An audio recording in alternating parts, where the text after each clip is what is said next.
feeling. Oh, sorry. Oh, there it is. It's on. Thank you. Thank you very much.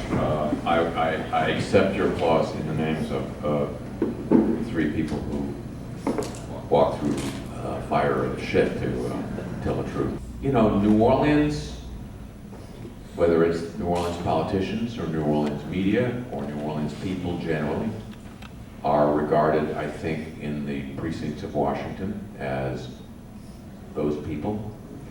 I think one of the great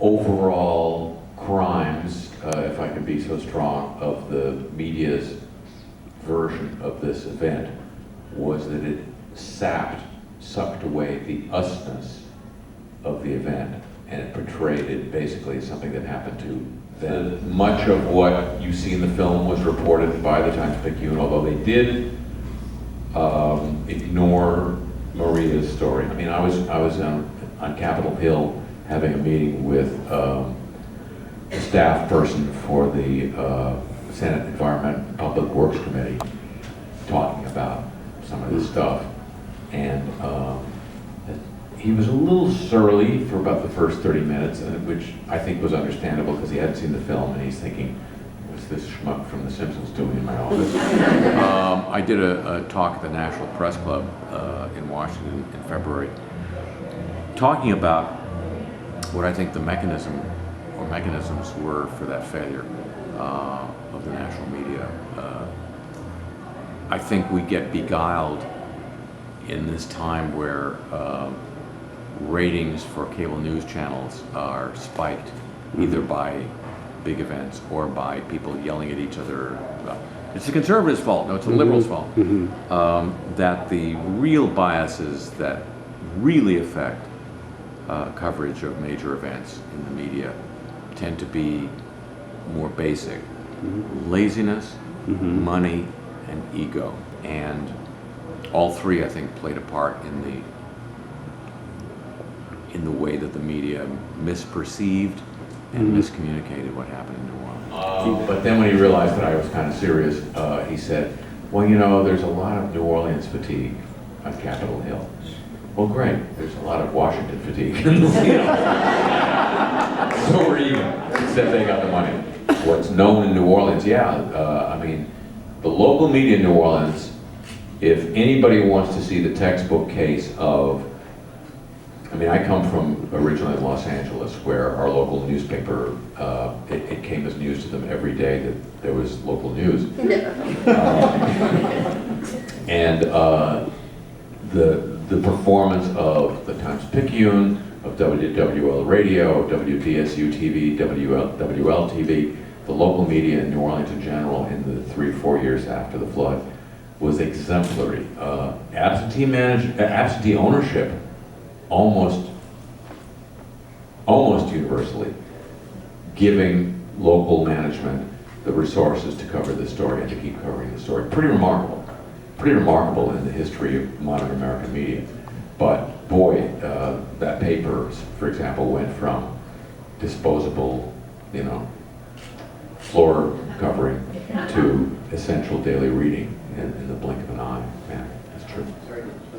Thank you for making this film.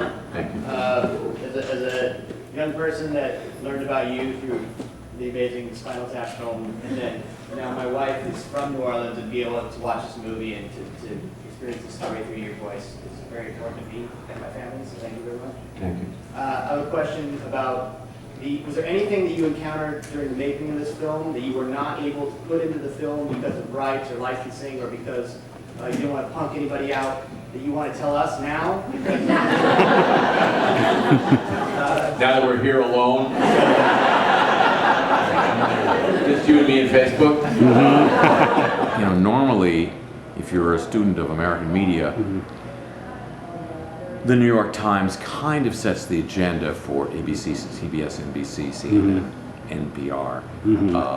Yet John Schwartz's pieces did not have that kind of influence over their coverage of this event.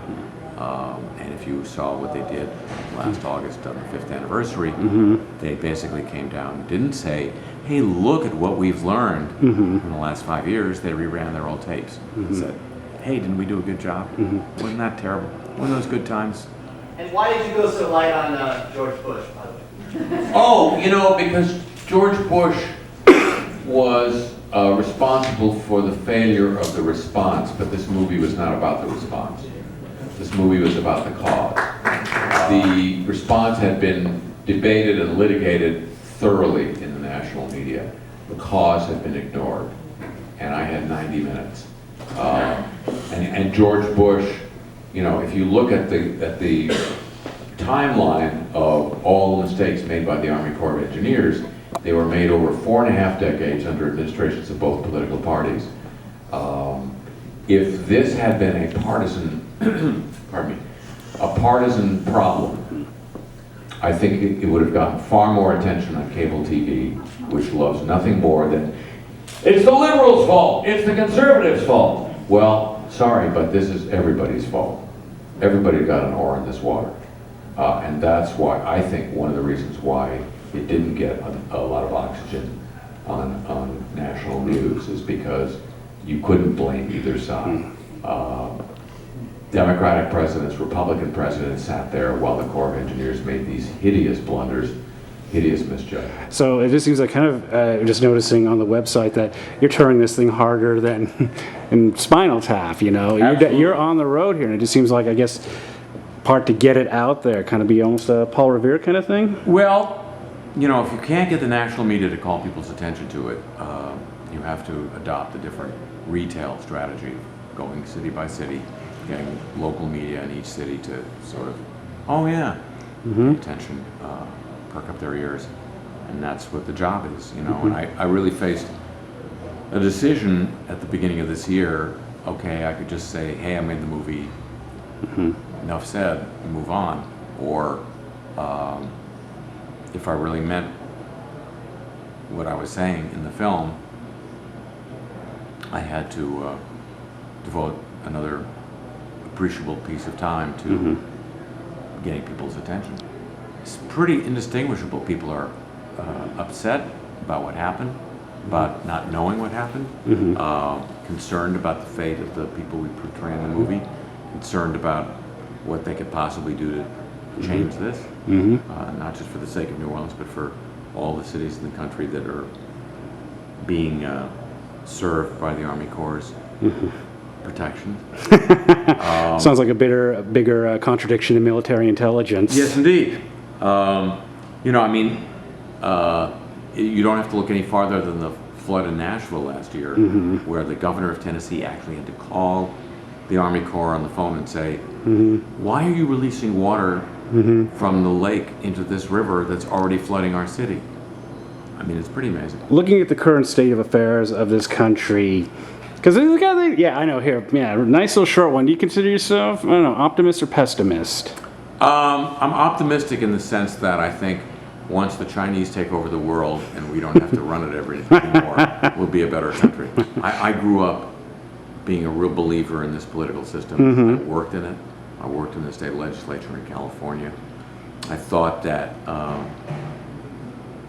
differences, you could make a difference at least at the margin. That was a while back. Our political system is far more dominated by the need for money than it used to be. Senators spend between 30 and 60% of their time calling potential donors to raise money for their next campaign. That's time they can't be spending on the public's business. That's not a good setup. So, to me, the priority would be on changing that. Because if you can't change that, you can't change the rest of it. Have you seen any repercussions from doing this documentary from those who were portrayed in a, let's say, not so great light? I went into this feeling kind of bulletproof. what are they going to do? Tell me I can't be Mr. Burns anymore? My